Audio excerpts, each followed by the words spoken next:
Pram bình lo hết còn lang cho coi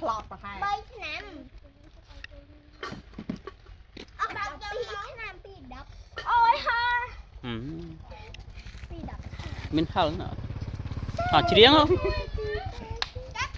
áo nói chiếng môi bị bay chiếng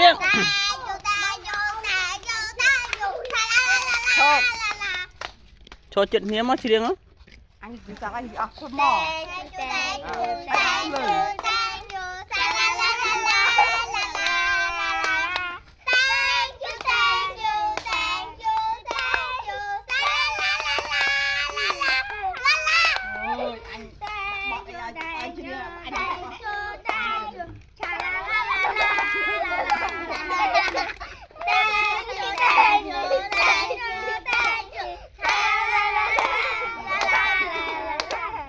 thiết chiếng thiết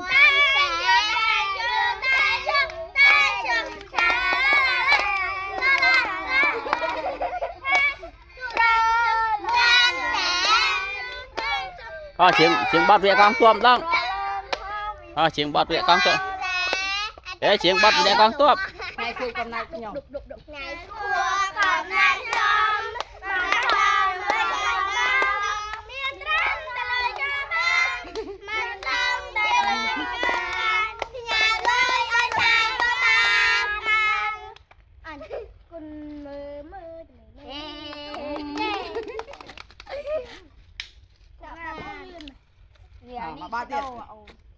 ba tiết chả chừng bắt về con tuom đó con mưa từ mình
Happy birthday to you.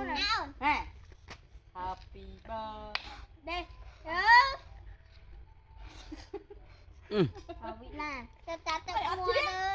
chọc bình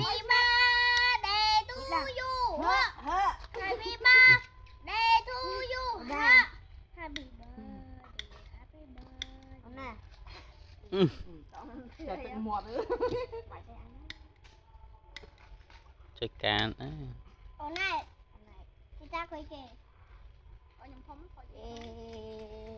nói Thì sao không? Bật đi đấy. Ôi, ngựa rồi. Không thêm sai phần nào để thả tục ngựa tiền. Hiên tiền tục ngựa thành tiền ngựa.